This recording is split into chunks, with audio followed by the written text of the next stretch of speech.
Olá e bem-vindos! Hoje a gente tem algo, nossa, muito especial para analisar. Não é um estudo acadêmico, não é um relatório de mercado. É uma revista digital, super vibrante, colorida, chamada Redesign. E o incrível dela é que foi inteiramente criada por 126 estudantes de uma escola no Brasil, a Escola Joana Alves Lima, como parte de um projeto imenso sobre cidadania digital. Exatamente. E é isso que, para mim, muda tudo.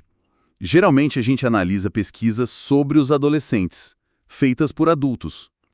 Aqui não. A gente tem um documento dos adolescentes. É quase um autorretrato.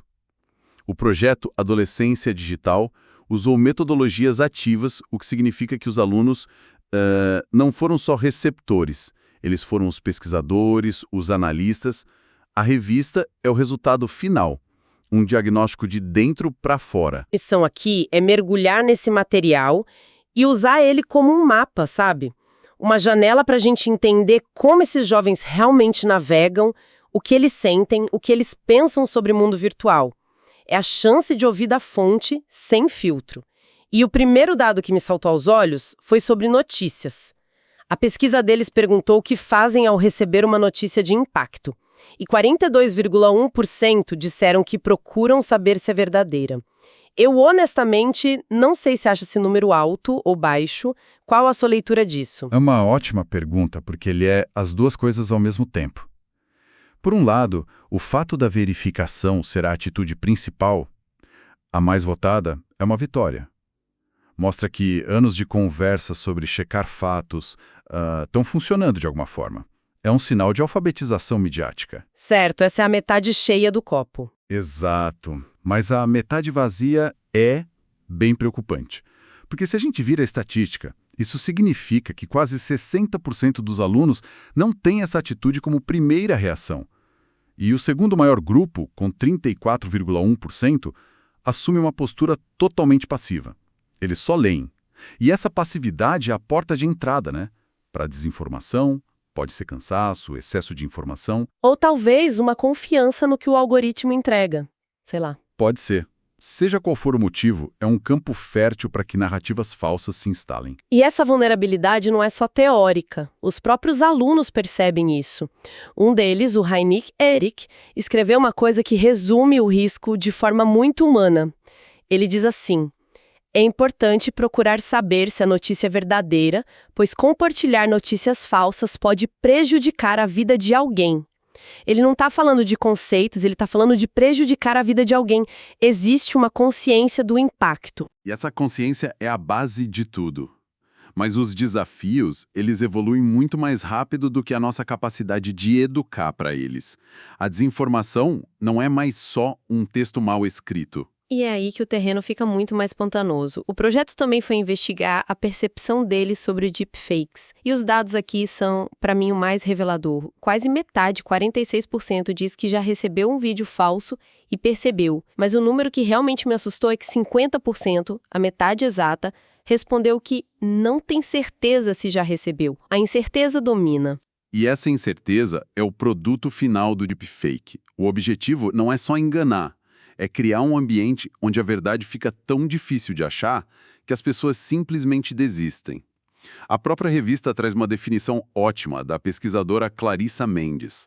Ela explica que uma deepfake mexe com mais de uma dimensão. A gente vai ter alteração da imagem e da voz, da imagem e do som. É uma falsificação em 3D, digamos assim. E tem uma camada ainda mais sombria nisso. A matéria que eles usaram como fonte, da Agência Brasil, tem um título direto: Deepfake, mentira com rosto e voz que atinge principalmente mulheres. Mostra que a tecnologia não é neutra, ela é usada como arma, e de forma desproporcional. O próprio Heinik Erik, o mesmo aluno, conclui na revista que quase metade dos estudantes já receberam algum conteúdo deepfake. A exposição é massiva. Exato. E essa sensação de dúvida, de não saber em quem confiar, é psicologicamente desgastante. Gera desconfiança, isolamento, e esse isolamento pode levar os jovens a procurar respostas em lugares ainda mais privados e sem filtros. E falando em isolamento, essa é a ponte perfeita, porque talvez seja a parte mais delicada e impactante de toda a revista.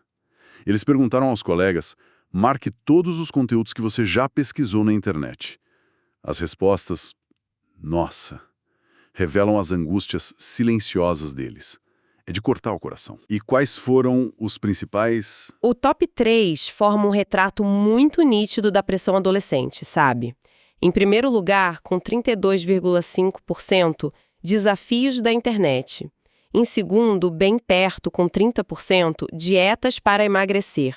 E em terceiro, com 25,4%, como lidar com a tristeza. Essa tríade é um diagnóstico poderoso. Desafios da internet é a busca por pertencimento, por validação, dietas para emagrecer, a pressão estética, né? Que a gente sabe que é implacável, e como lidar com a tristeza é a luta íntima com a saúde emocional. A internet vira o primeiro, e às vezes o único, lugar onde eles se sentem seguros para perguntar sobre essas dores. É um confessionário digital. E quando a gente olha para além do top 3, a coisa fica muito mais sombria. Confesso que esta parte me deixou bem abalada. Um dos alunos, o Luiz Gabriel, destacou o que mais chocou ele, e eu preciso ler. O que mais me chamou a atenção é que 12 estudantes da escola já pesquisaram como tirar a própria vida. 12 estudantes? Nossa. Sim, isso dá 9,5% dos entrevistados, quase 1 em cada 10. E não para por aí. A pesquisa também mostra que 7,9% já buscaram por como se machucar. São buscas ativas por temas de uma vulnerabilidade extrema. Esses números são um alerta vermelho gigantesco. Quando um adolescente digita essas frases numa busca, é um pedido de ajuda. Pode não ser um pedido para um pai ou um professor, mas é um grito no vazio digital. O problema é a resposta que eles encontram, que nem sempre é de acolhimento. Eles podem acabar em comunidades que normalizam ou até incentivam isso. A ausência de um adulto ali, nesse momento, é um risco imenso. Fica muito claro que a mesma ferramenta que se usa para pesquisar um trabalho da escola é usada para explorar as dores mais profundas. E essa vulnerabilidade, essa busca por escape, nos leva direto para outro comportamento de risco que a revista investigou. Que seria o quê? O mergulho no mundo dos jogos e, mais perigosamente, das apostas online. É como se a angústia das buscas silenciosas criasse o terreno perfeito para mecanismos de recompensa imediata. Faz todo sentido.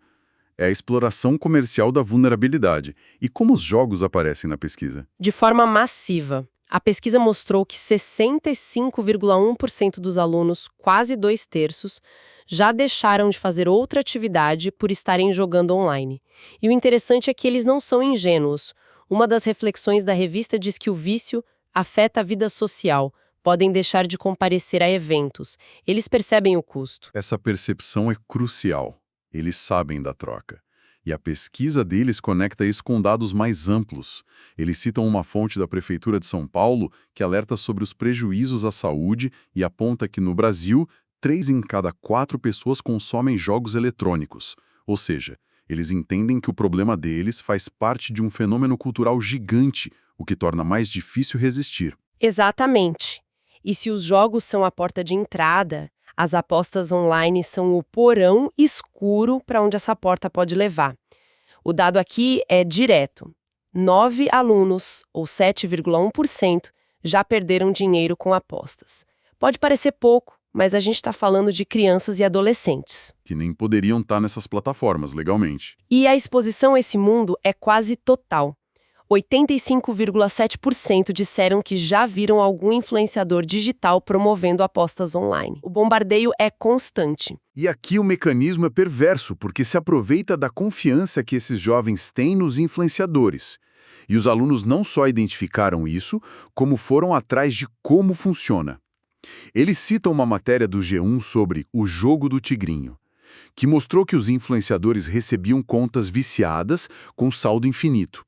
Eles só mostravam vitórias, criando uma ilusão de dinheiro fácil para atrair os seguidores. É uma publicidade enganosa, predatória, e eles encontraram outras fontes, como uma matéria que chama As Apostas de Vício Silencioso que Destrói Vidas. A psicologia da armadilha foi resumida perfeitamente por um aluno, Washington Andrade. Ele escreveu: O vício em apostas engana as pessoas e faz com que elas joguem mais para recuperar o dinheiro. Ele entendeu a lógica com uma clareza impressionante. Combina a passividade que a gente viu lá no início com a vulnerabilidade emocional das buscas por ajuda.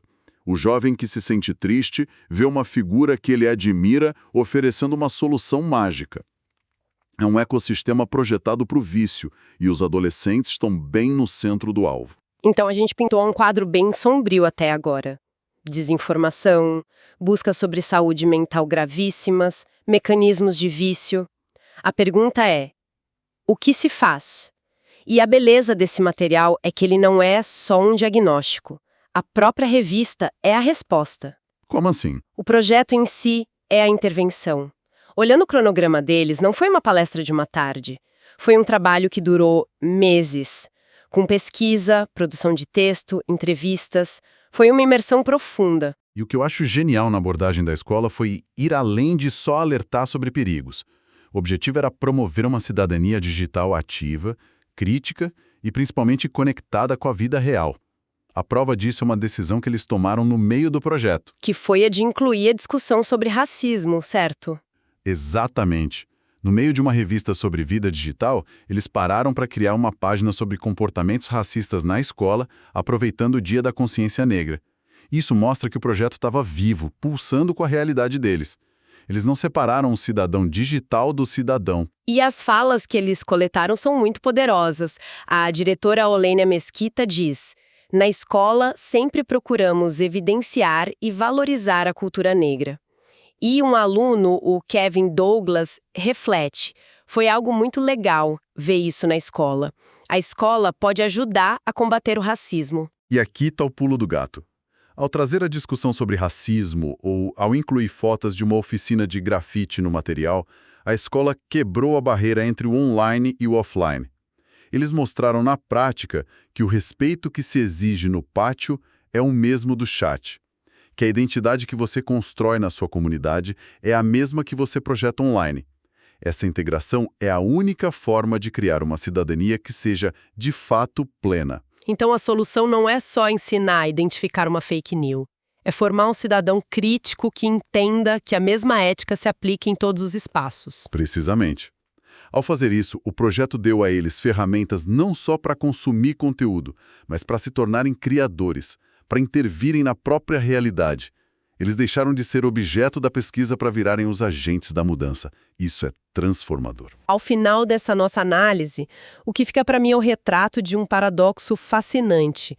A gente vê adolescentes com uma consciência crítica impressionante sobre alguns temas, mas que ao mesmo tempo estão brutalmente expostos e vulneráveis a riscos imensos de saúde mental e a manipulações muito sofisticadas. E é por isso que essa iniciativa da Escola Joana Alves Lima é um exemplo tão luminoso. Ao dar voz, autonomia e as ferramentas certas, o projeto não se contentou em apontar problemas. Ele os transformou em parte da solução. Eles se tornaram pesquisadores da própria realidade e, no fim, criadores de um guia de sobrevivência para os próprios colegas. Eles não estão esperando os adultos resolverem. Estão começando a construir suas próprias respostas. O que nos deixa com uma reflexão final, quase uma provocação. Esse projeto prova que os adolescentes têm uma capacidade incrível de diagnosticar seu próprio ecossistema digital quando recebem as ferramentas para isso. Então a pergunta que fica é: se os jovens conseguem mapear com tanta precisão os desafios que enfrentam, qual é a responsabilidade das gigantes de tecnologia que projetam e lucram com esses ambientes? A responsabilidade dos adultos, para além dos muros da escola, não deveria ser só de alertá-los sobre os perigos, mas é de fundamentalmente exigir e construir plataformas que, por padrão, os protejam